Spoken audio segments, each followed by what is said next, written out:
बोले देवादिदेव आदिनाथ भगवान की जय।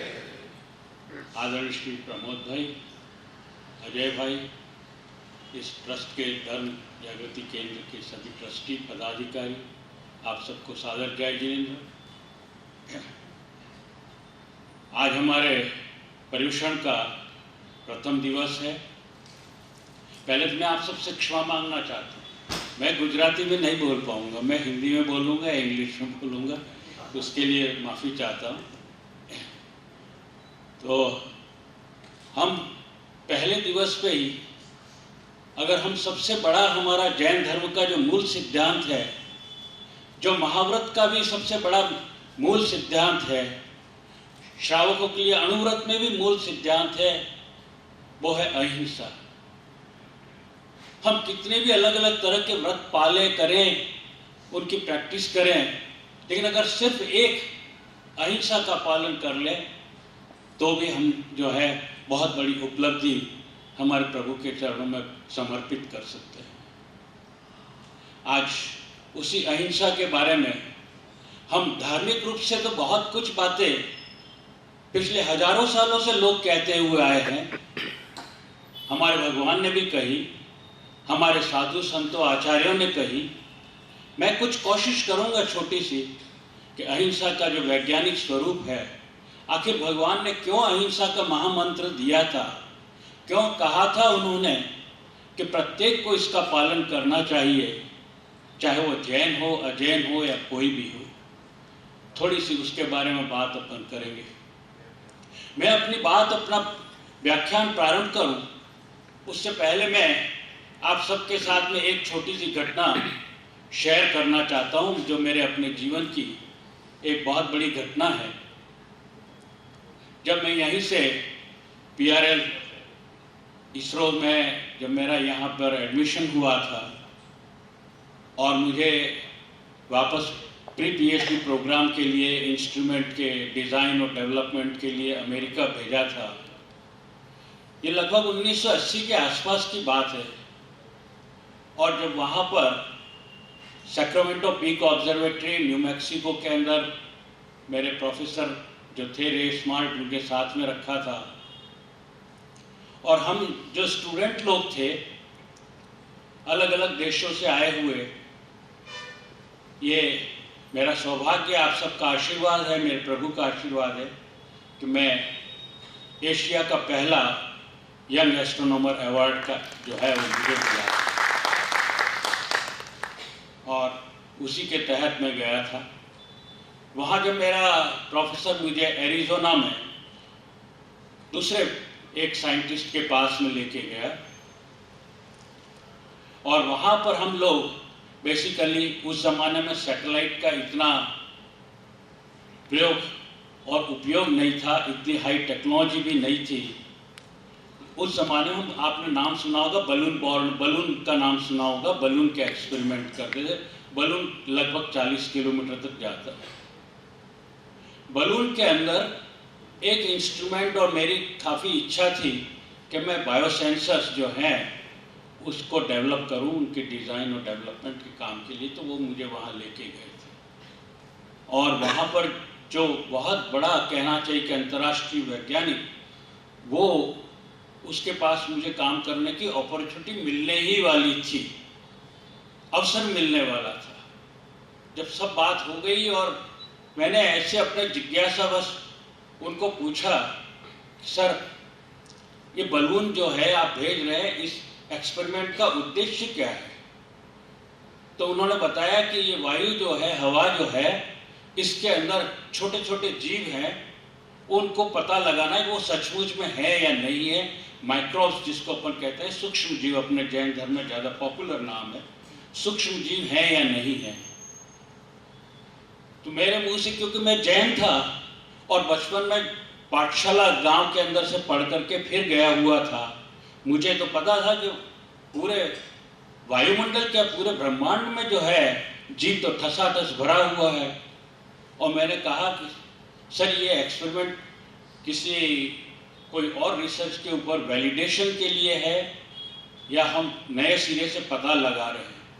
तो उन्होंने कहा कि नहीं, हम नया ही पता लगाएं कि जीव जो है वो उसकी उपस्थिति वायुमंडल में। मैंने कहा क्यों सर इतना मिलियंस ऑफ डॉलर्स आप खर्च कर रहे हैं? ये मेरे मुंह से गलती थी लेकिन निकल गया क्योंकि मैं जैन था कि हमारे यहाँ तो लिखा हुआ है कि वायुमंडल में सूक्ष्म जीव है, वो तो सभी जगह है। Why we are conducting such big experiment? फिर भी आप कहते हैं तो मैं तो बायोसेंसर्स बनाने के तैयार हूँ। लेकिन उनके क्रोध आ गया, उसको इतना क्रोध आ गया, आंखें लाल पीली हो गई और उसका शायद बस चलता तो मुझे उठा के बाहर फेंक देता। उसने कहा कि मैंने कितने मशक्कत के बाद में नासा से ये एक्सपेरिमेंट जो है प्रोजेक्ट को सक्सेस कराया है, अप्रूव करा करके पैसा लेके आया हूँ, और तुम कह रहे हो कि पहले से ही मालूम है कि वायुमंडल में जीव है। मैंने कहा हाँ सर है तो सही, ये तो बात सत्य है। हाँ लेकिन हम सत्यापित कर सकते हैं, एक थ्योरेटिकल कंसेप्ट को आप एक्सपेरिमेंटली प्रूव कर। मैं नहीं मानता तुम्हारी किसी बात। उन्होंने पूछा कि कहाँ लिखा हुआ, क्योंकि तुम्हें बच्चा भी था, मुझे तो इतना ज़्यादा नॉलेज नहीं था कैसे बात करते हैं। मैंने कहा सर हमारे जो एपिक्स है, हमारे कैनोनिकल टेक्स्ट्स हैं, उन ग्रंथों में लिखा हुआ है। अरे तुम रिलीजन पे आ गए तो बहुत क्रोध हो गया मेरे प्रोफेसर का, इस लड़के को वापस लेके जाओ। I don't want him, I don't want to listen any religious aspects over here. ये उसके, मुझे भी लगा कि शायद जब इतना नाराज हो गया ये मुझे अपॉर्चुनिटी नहीं देने वाले हैं। मेरा प्रोफेसर भी समझ गया था और हम लोग वापस चले गए। मैं अपने इंस्टीट्यूट में जाके, चूँकि वो बेसिकली वहाँ बहुत बड़ी सोलर ऑब्जर्वेटरी थी वो सैक्रामेंटो पीक, और वहाँ सन के इंस्ट्रूमेंट, तो मैंने कहा कि मैं ठीक है I will work for sun earth relationship और उसके इंस्ट्रूमेंट वगैरह बनाने के अंदर काम करूँगा। कुछ महीने हुए साथियों, शायद 2 या 4 महीने, और वो बलून जा चुका था। और बलून के जाने के पश्चात शायद प्रिलिमिनरी कहते हैं ना, प्रारंभिक जो है वो रिजल्ट जब आने लगे तो 3 किलोमीटर, 5 किलोमीटर, 10 किलोमीटर पे जो है उसको जीवों की जो है, यानी माइक्रोब सूक्ष्म जीव की जो है उसके एविडेंसेस उसको दिखने लगे कि हाँ यहाँ पर जो है, क्योंकि हम लोग मानते हैं ना मीथेन वगैरह इस तरह की बातें, वो इतनी डिटेल में जाना नहीं चाहता, लेकिन उसको इस सेंसर से जो है वो पता लगने लग गया कि जीव है। तब वापस उसका कि मैंने निकाल तो लिया, एविडेंस भी है, पेपर नेचर वगैरह में आने भी लग गए, लेकिन उसको दिमाग में वही खटक रहा था कि वो लड़का आया था इंडिया वाला, और उसने तो पहले ही कहा था कि सब कुछ ऑलरेडी मालूम है, तो क्या सचमुच में उन लोगों को पहले से मालूम है? तब तो मैं जो लिख रहा हूँ तो it will not be unique. वापस मेरे प्रोफेसर को टेलीफोन किया, वापस बुलाया, जहाँ मुझे धुतकार करके भगा दिया था। मैं तो डर गया कि वो वापस बुला रहा, फिर से शायद गर्म हो गया होगा, नाराज होगा। But you all will be surprise to know, आप सब आश्चर्य करेंगे। और मेरे जैन धर्म के का भगवान महावीर का इतना बड़ा आशीर्वाद था कि उसने चाहते ही सबसे पहले तो उसने मुझे गले लगाया, क्योंकि तुम बिल्कुल सही, लेकिन मुझे वो ग्रंथ दिखाओ, यानी वो एपिक दिखाओ जिसमें ये लिखा हुआ है। मैंने कहा सर मेरे पास तो यहाँ तो नहीं है न्यू मैक्सिको के अंदर तो, लेकिन अगर आप देखना ही चाहते हैं तो यहाँ यूएसए में तो इतना नॉलेज तो है मुझे कि शायद हार्वर्ड यूनिवर्सिटी में जैनिज्म का एक डिपार्टमेंट है, वहाँ पर अपन देख सकते हैं। उसने मेरे प्रोफेसर का सबका एयर का टिकट वापस हार्वर्ड के लिए बनाया, और वहाँ लेके उसके दिल में यही था कि इतने हजारों सालों से पहले से कैसे पता हो सकता है, जबकि कोई टेक्नोलॉजी नहीं थी। वहाँ पर गए और बाई चांस जो है वो वहाँ का जो हेड ऑफ डिपार्टमेंट जो था वो वहीं का अमेरिकन था, जैनिज्म के डिपार्टमेंट का। उसने तो उसी को उसने इंडोर्स करने के लिए पूछा कि ये लड़का जो है ये बोल रहा है कि पूरे एटमॉस्फेयर के अंदर जो है वो जीव होते हैं, लाइफ होती है, एंड माइक्रोब्स आर एग्जिस्ट। उसने कहा कि यस ही इज राइट, जो लिखा हुआ और वो तुरंत कई सारे जो ग्रंथ हैं हमारे दिगंबर श्वेतांबर जो भी कहो सभी के, और उसने कहा कि सी, और वो इंग्लिश में ट्रांसलेट किए हुए उसने दिखाया तो दंग रह गया। कितने हजारों साल पहले पता था। तो उसने और ये बात वही पुष्टि कर दी कि नहीं नहीं ये कह रहा वो सही कह रहा है, लेकिन इतने में ही नहीं कि अर्थ के एटमॉस्फेयर में ही हो, बल्कि जो है पूरे यूनिवर्स के अंदर लाइफ जो है वो एग्जिस्ट करती है। ये एक जैन फिलॉसफी का मॉडल है कि life, number of lifes are fixed, that end is fixed but the form changes, लेकिन पर्याय है वो परिवर्तन होती रहती है। तो मैं आज थोड़ा सा इसी के बारे में बात करना चाहता हूँ। जब उसने पता किया, इसके बाद वापस फिर से मुझे जो है उस प्रोजेक्ट में शामिल किया।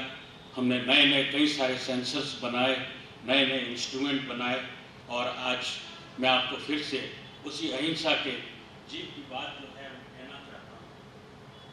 मैं ये विशेष करके कहना चाहता हूँ,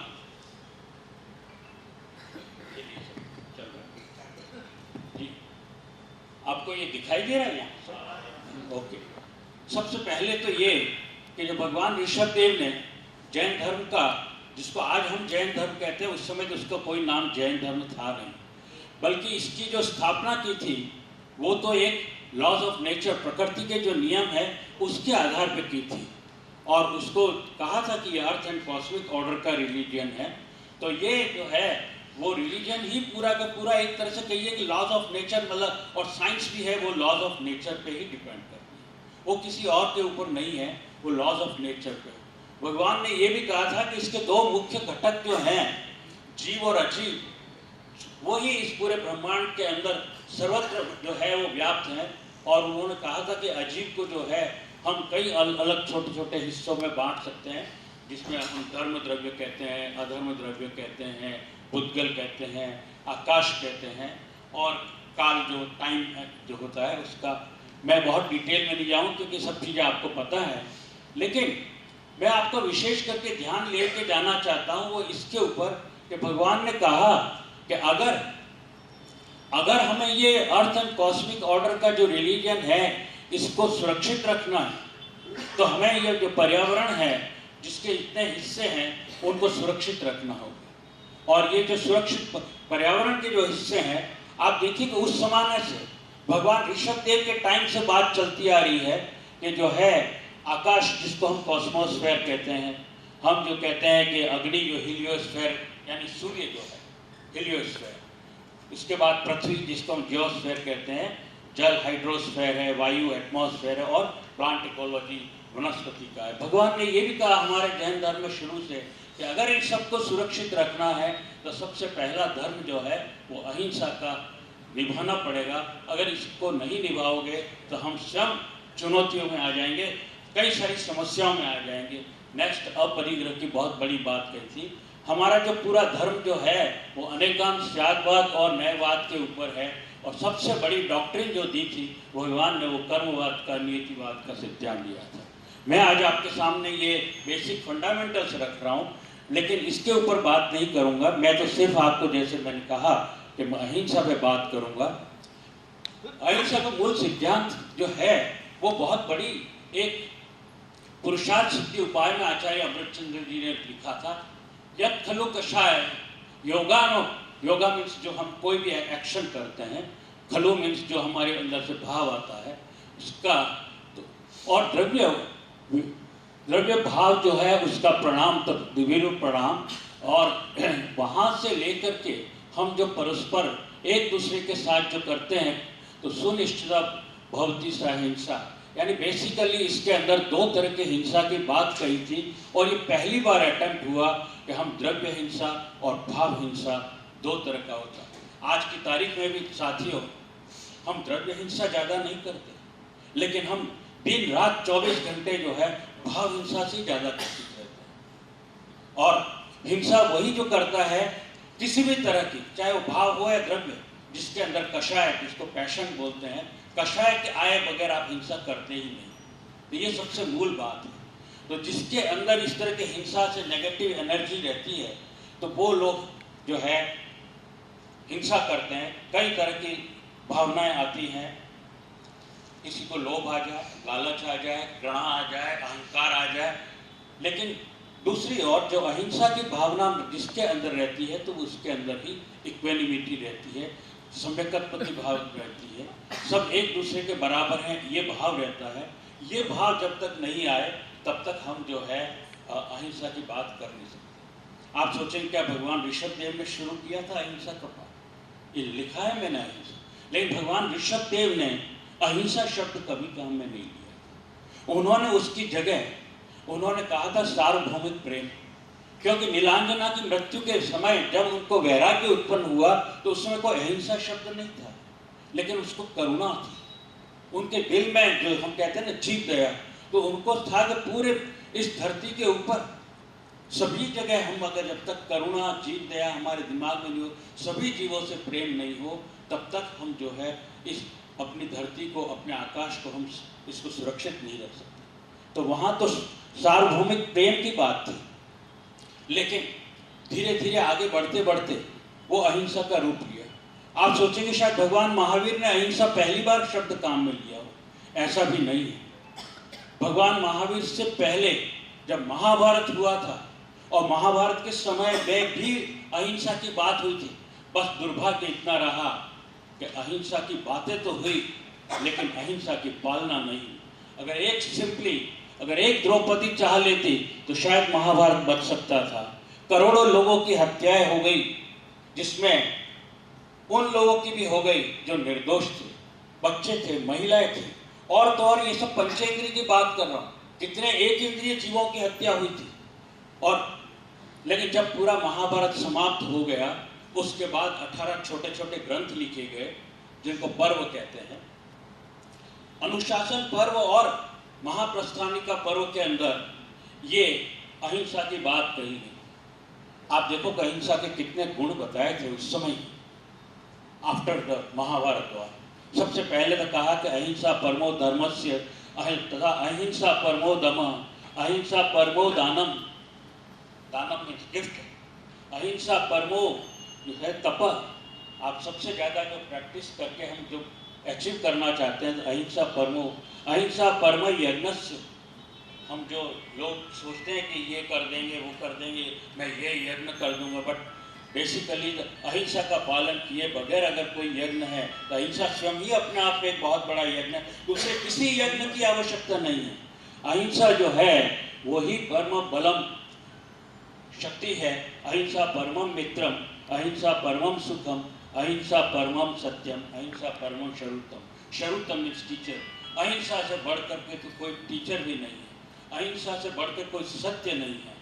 इसीलिए फिर बाद में जो है इस सब अहिंसा का जो निचोड़ है, इसका जो निचोड़ निकाल करके भगवान ने कहा कि अगर इस अहिंसा की पालना करनी है तो सीधे सीधे हम यही कहते हैं कि सारे जीव जो हैं इस पूरे धरती में या पूरे ब्रह्मांड में, they all are interconnected with each other, all lives are interdependent on each other.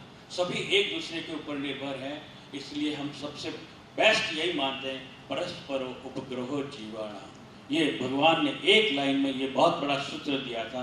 अगर हमें इस धरती को, हमें अपने ब्रह्मांड को अगर सुरक्षित रखना है तो परस्पर उपग्रह जीवानाम का पालन करना चाहिए, जिसके अंदर अहिंसा इज एन इंटीग्रेटेड, और अहिंसा के अंदर ही सत्य शामिल है, क्षमा भी शामिल है। आज लेकिन हमने क्या किया, हमने अहिंसा का पालन नहीं किया। भगवान महावीर के जाने के बाद लोगों ने अहिंसा को फिर से, उस समय तो बात बहुत चली थी, लेकिन बाद में धीरे धीरे अहिंसा को शायद भुला ही दिया, और अहिंसा को जो है कोई तवज्जो नहीं दी गई, कोई महत्व नहीं दिया गया।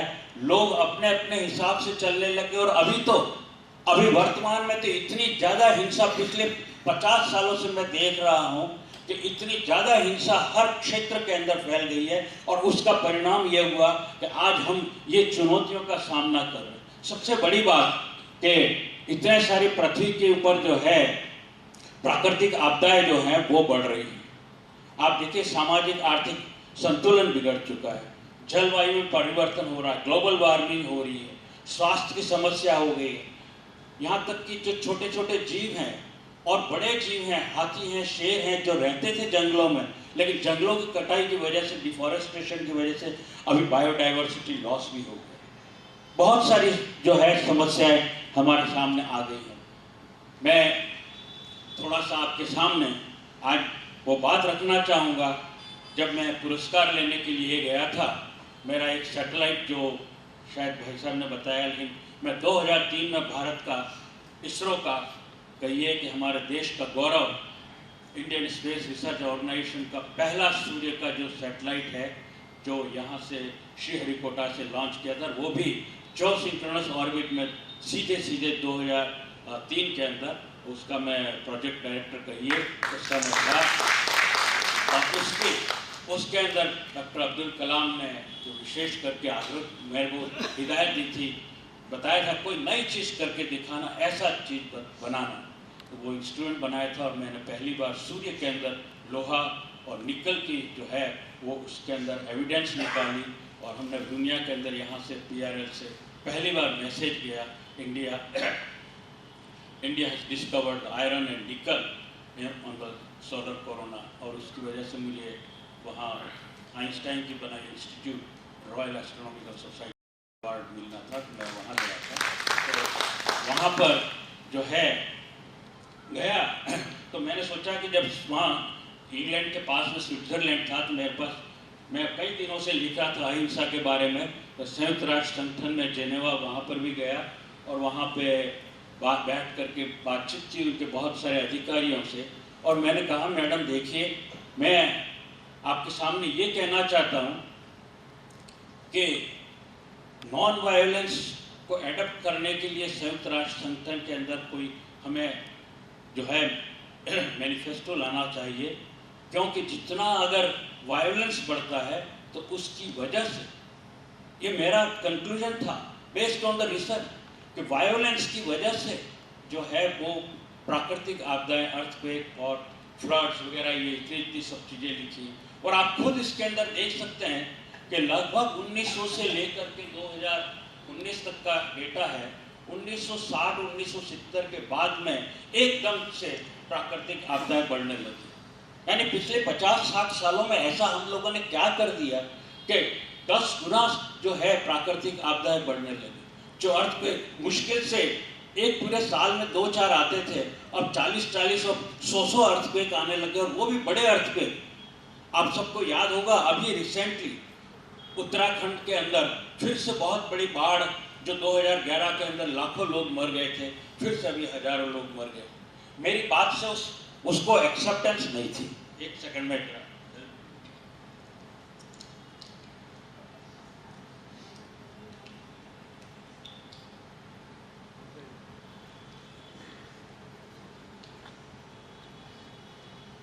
उसने मेरी बात से स्वीकार नहीं किया और बल्कि मुझे ये कहा कि नहीं डॉक्टर जैन, आप गलत कह रहे हैं, ये अर्थक्वेक, नेचुरल डिजास्टर्स, इतने सब चीज़ें जो आ रही हैं वो उसकी वजह से नहीं है।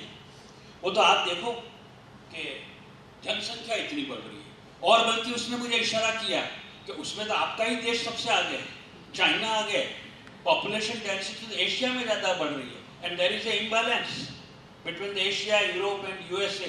जितने कंटिनेंट हैं, आप देखो कि आपके ही 60-70 के बाद पॉपुलेशन का विस्फोट होता जा रहा है। मैंने कहा मैडम आपकी बात से मैं सहमत हूँ, लेकिन इसका अर्थ ये नहीं कि पॉपुलेशन डेंसिटी इंडिया में बढ़ रही है या चाइना में बढ़ रही है तो हम ही सब वायलेंस कर रहे हैं। मैं वायलेंस की बात कर रहा हूँ, हिंसा की बात कर रहा हूँ। तो उन्होंने कहा कि नहीं, ये बात नहीं है। उन्होंने कहा डॉक्टर जैन, आप किस हिंसा की बात कर रहे हैं? आप कौन सी अहिंसा की बात मेरे सामने लेकर के आए हैं? यह तो आपने देखा नहीं, आपको पता नहीं है। इस पूरी दुनिया के अंदर 98% लोग जो है नॉन वेजिटेरियन लोग हैं। आपके मात्र 2% लोगों से क्या मैं ये ला सकते हैं संयुक्त राष्ट्र संगठन के अंदर कि भाई जो है आप नॉन वेज खाना छोड़ दीजिए? आप देखिए आंकड़े जो हैं, उन्होंने बताया कि मैं आपके सामने थोड़ा सा रखना भी चाहता हूँ। 15 करोड़ जो है चिकन, मुर्गियाँ जो है प्रतिदिन, एवरीडे, इस पेट की आग के लिए लोग खा जाते हैं, ये उन्होंने बताया। उसने खुद ने मेरे को कहा 40 करोड़ से जो है पाली हुई मछलियाँ प्रतिदिन, एवरीडे लोग खा जाते हैं। 20 करोड़ जो है पंचेंद्रिय जीव, जो अपन कहते हैं गाय, भैंस, बकरी, भेड़ इत्यादि, ये पंचेंद्रिय जीवों को प्रति एवरीडे। और ये अगर सारा हिसाब लगाऊं, मैं ज़्यादा डिटेल में नहीं जाना चाहता, 8000 करोड़ तो जानवर पंचेंद्रिय जीव over the integration over the year, और 2 लाख करोड़ जो है वो जल के, जिनको अपन कहते हैं एक्वेटिक, उनको लोग खा जाते हैं। तो और ये सब क्यों खाते हैं? अब यहाँ पर थोड़ा सा बात आपके सामने मैं रखना चाहता हूँ। उसने कहा कि लोग, पूरा दुनिया ये समझती है कि हेल्थ के लिए सबसे अगर ज़्यादा इम्पोर्टेंट है तो नॉन वेज फूड इम्पोर्टेंट, और आपके जैसे देश हैं वो तो सेक्रीफाइस, बलि चढ़ाने के लिए भी जो है वो जीवों की यूज़ करते हैं। मैंने कहा मैडम आप बहुत कुछ कह चुकी है, आप कह रही हैं health is the basic fundamental background जो जिसकी वजह से लोग नॉन वेज खाते हैं, लेकिन मैं आपके सामने आपका हेल्थ का इशू ही रखता हूँ। मैंने ये रिसर्च कर चुका था जब कोरोना का टाइम था, और आप सबका आशीर्वाद चाहता हूँ। अब तक लगभग 2 लाख से भी ज़्यादा लोग इस मेरे रिसर्च पेपर को पढ़ चुके। जैना में भी प्रेजेंटेशन हुआ था।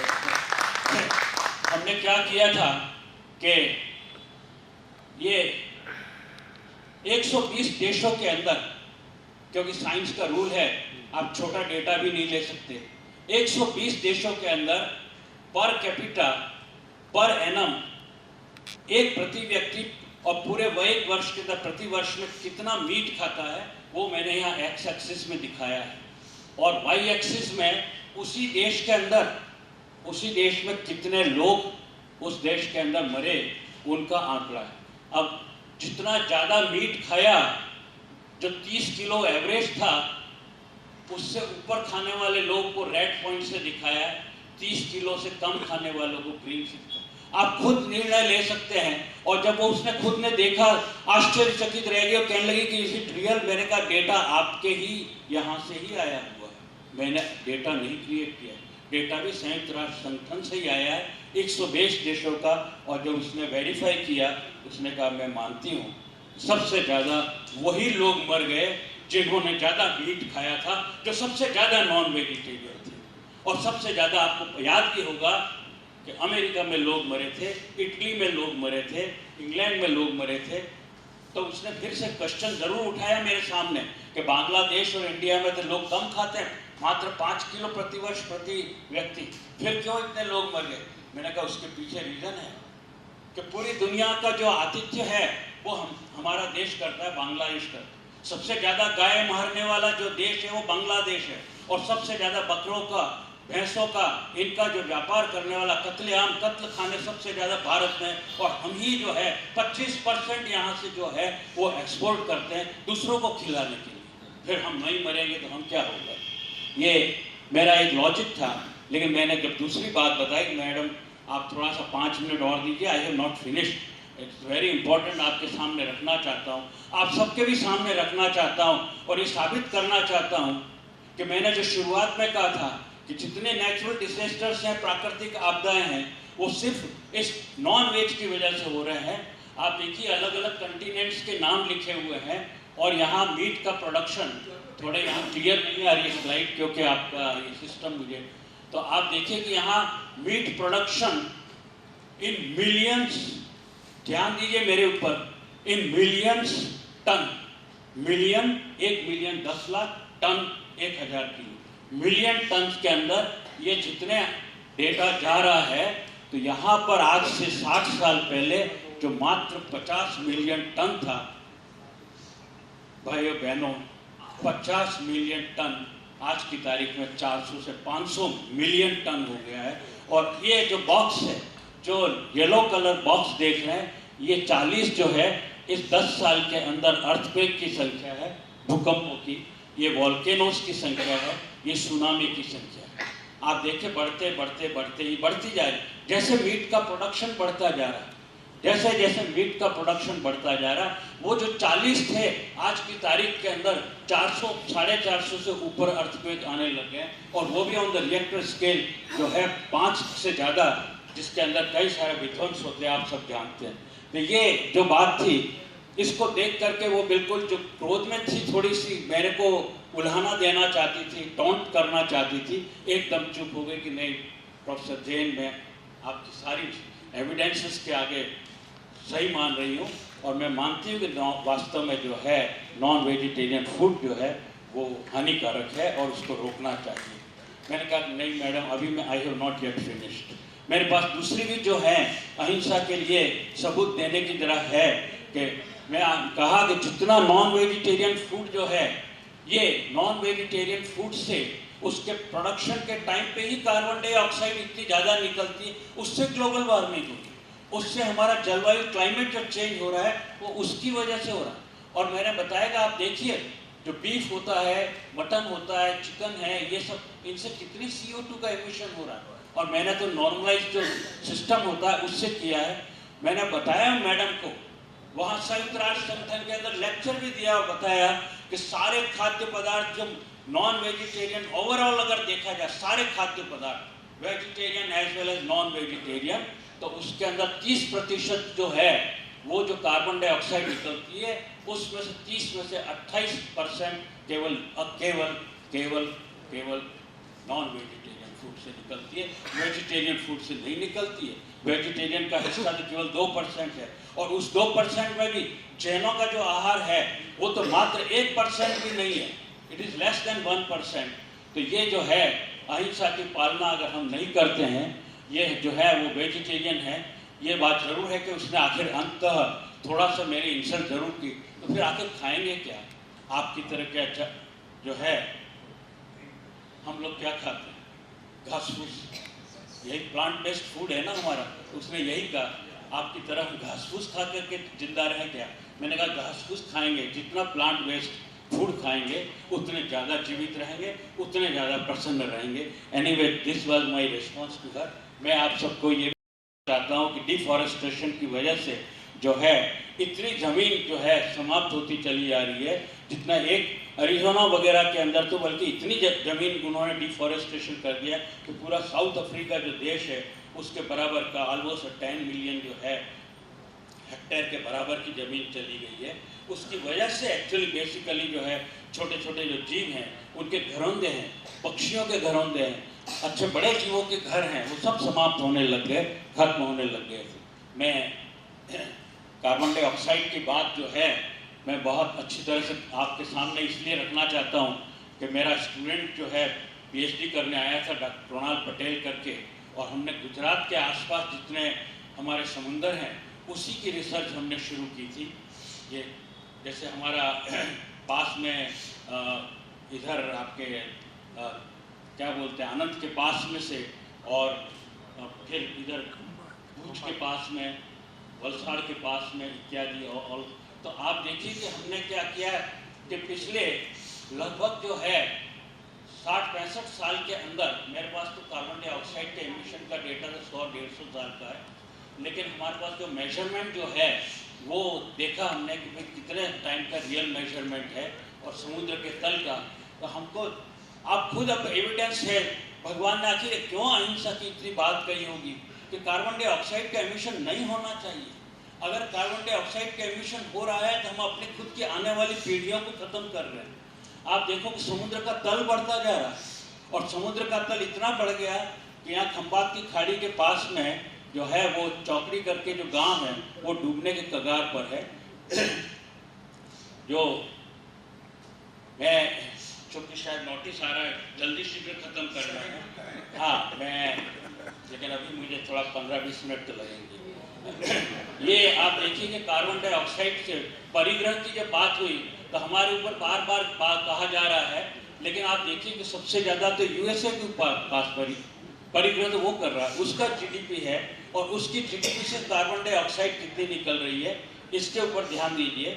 और जब परिग्रह की बात हो रही है, मैं थोड़ा सा जलवायु परिवर्तन की बात बताना चाहता हूँ, आप सबके साथ शेयर करना चाहता हूँ। एक बहुत बड़ी बात जो मैं शुरू में आपसे घटना बताई थी कि छोटे छोटे जो सूक्ष्म जीव की वायुमंडल के अंदर, और वही सूक्ष्म जीव जो बाद में हम लोगों ने रिसर्च की 1980 से लेकर के 2000 के अंदर, तो आप देखिए कि पता लगा कि ये सूक्ष्म जीव कितनी बड़ी महत्वपूर्ण भूमिका निभाते हैं। और उससे आधार पर भगवान ने जो कहा परस्पर उपग्रह जीवाना, तो कितना सत्य है। ये सूक्ष्म जीव समुद्र के ऊपर से वाष्प को लेकर के, भाप को लेकर के, वो अपनी जितनी ताकत है वो ऊपर वो जाता है, वो सूक्ष्म जीव जाता है।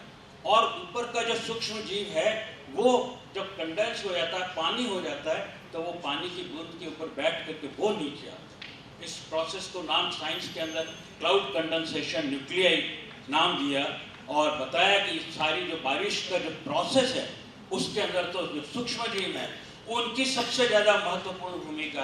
आज हमारे यहाँ जोरदार बारिश होती है तो हम क्या कहते हैं, आहा क्या मस्त झमाझम बारिश हो रही है, लेकिन कभी किसी ने सोचा नहीं, किसी ने सोचा नहीं कि किसकी कुर्बानी पे, किसके बलिदान पे ही बारिश हो रही है। और भगवान ने क्यों कहा था कि परस्पर उपग्रह जीवानाम, तो इसी के लिए ही कहा था कि हर एक जो जीव है उसकी अपनी एक महत्वपूर्ण भूमिका होती ही है। मैं क्योंकि अब ये कह रहे हैं कि बहुत ज़्यादा टाइम ख़त्म हो रहा है इत्यादि इत्यादि, लेकिन मैंने 40 मिनट आपसे मांगे थे, अभी नहीं हुए हैं। मैं छोटी सी अब एक बात कहना चाहता हूँ अपरिग्रह से संबंधित थी कि अलेक्जेंडर की बात जो है, शायद आपने सुना होगा कि अलेक्जेंडर को जो है जो युद्ध करने आया था बहुत छोटी सी उम्र में, 20 साल के अंदर तो उसको राज मिल गया था, 32 वर्ष में उसकी डेथ भी हो गई। तो उस 12 वर्ष के अंदर उसने लेकिन पूरी दुनिया के अंदर से राज किया, एक तरह से अपने आधिपत्य की सेना आती रही, उसकी सूक्ष्म जीव रास्ते में घोड़ों की टापों से मरते रहे। जब तक्षशिला पे आया था तो यहाँ से हमारे जो कल्याण मुनि है और पूरा संघ था उसको लेकर के वो वापस भी गया था। शॉर्ट में आइए कि उन्होंने कल्याण मुनि ने उसको पूरा अहिंसा और अपरिग्रह का जो है पाठ और कर्म सिद्धांत का पाठ पढ़ा दिया।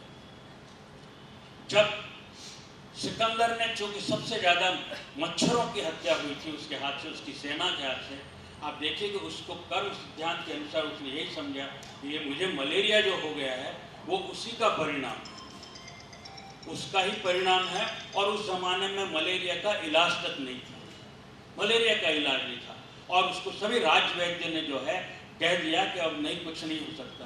तब उसने जब मरने का लास्ट समय आ गया तो उसने अपने सेनापति और जब सिपह सालार हैं कैबिनेट के, उन सबको बुला के कहा, प्रमोद भाई कि जब मेरी मैयत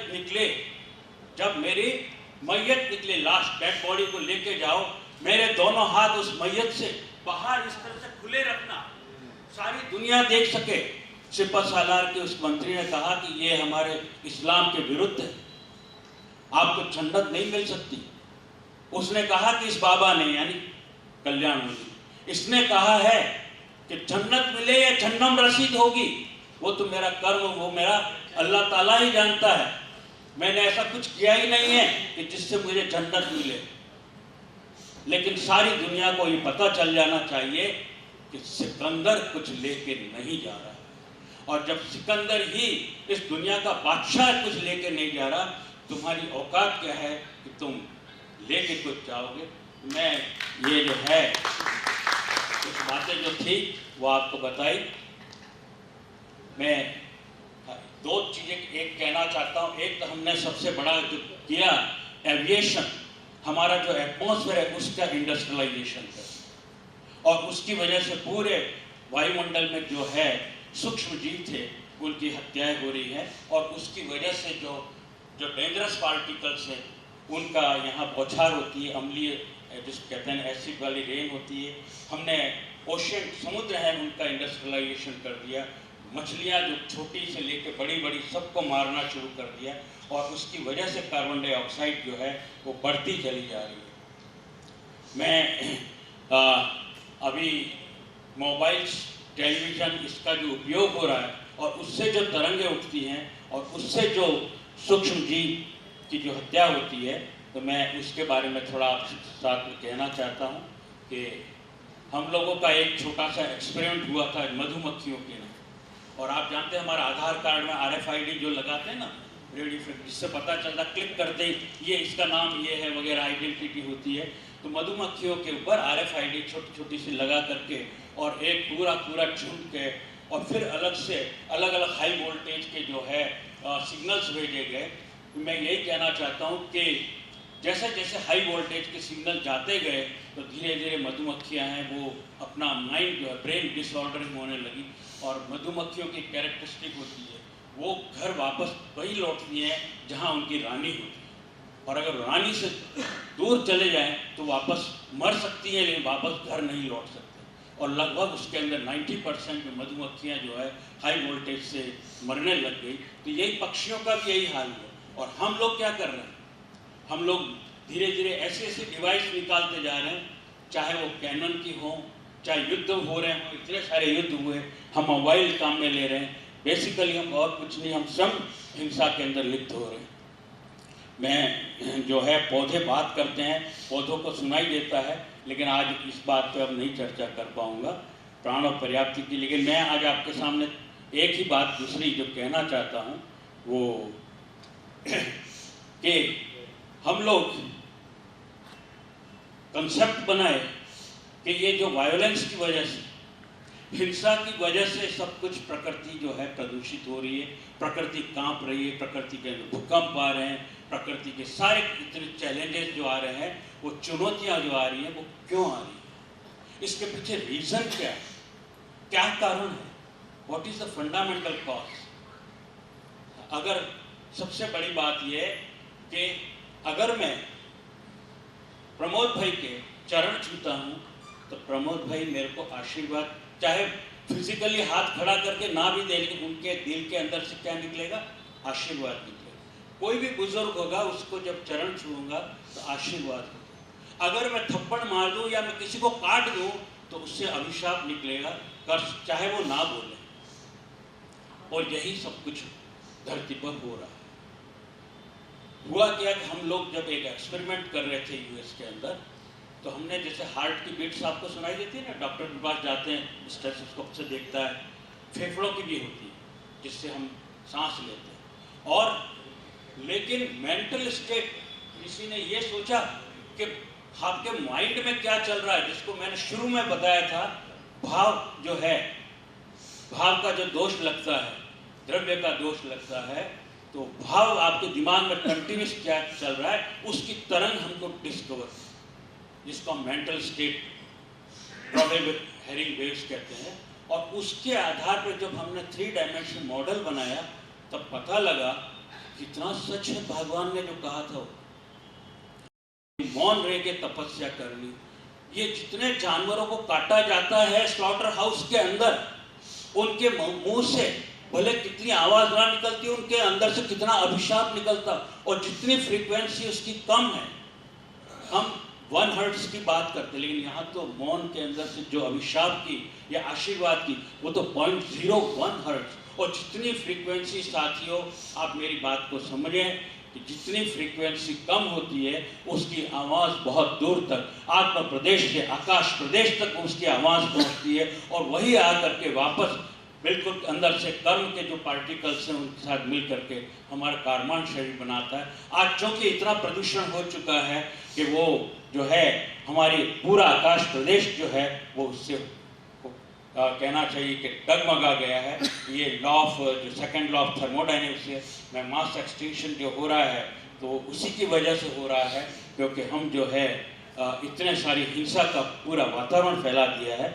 मैं आचार्य श्री नंदी गोष्ठी का, आचार्य श्री कनक नंदी जी का आभारी हूँ कि हम लोग जो है कर्म सिद्धांत के इस मॉडल के ऊपर कार्य कर रहे हैं, और बेसिकली जो है विद्युत चुंबकीय जो वेव्स हैं, तरंगे हैं, उन सब के ऊपर किस तरह से असर हमारे पूरे पृथ्वी के जो है वायुमंडल के ऊपर, इसके अलग ओशियन जल मंडल के ऊपर, आकाश में, तो ये हमें समझना बहुत ज़रूरी है। और कर्म सिद्धांत बिल्कुल अच्छी तरह से काम कर रहा है, और जो कर्म की जो तरंगे हैं जिनको मैंने अभी बताया, पाप की और पुण्य की, यानी उस 0.01 हर्ट्ज की, तो दुनिया के और लोगों ने इसको मेरी रिसर्च को स्वीकार किया। उन्होंने मेरे नाम से ही रखा कि इसको हम राजेन वेव्स का नाम देंगे। तो राजेन वेव्स जो है उसका, और इस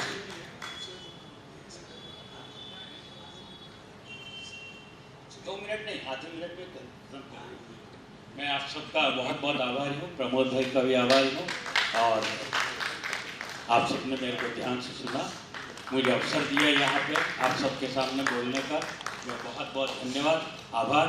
बोले महावीर भगवान की जय।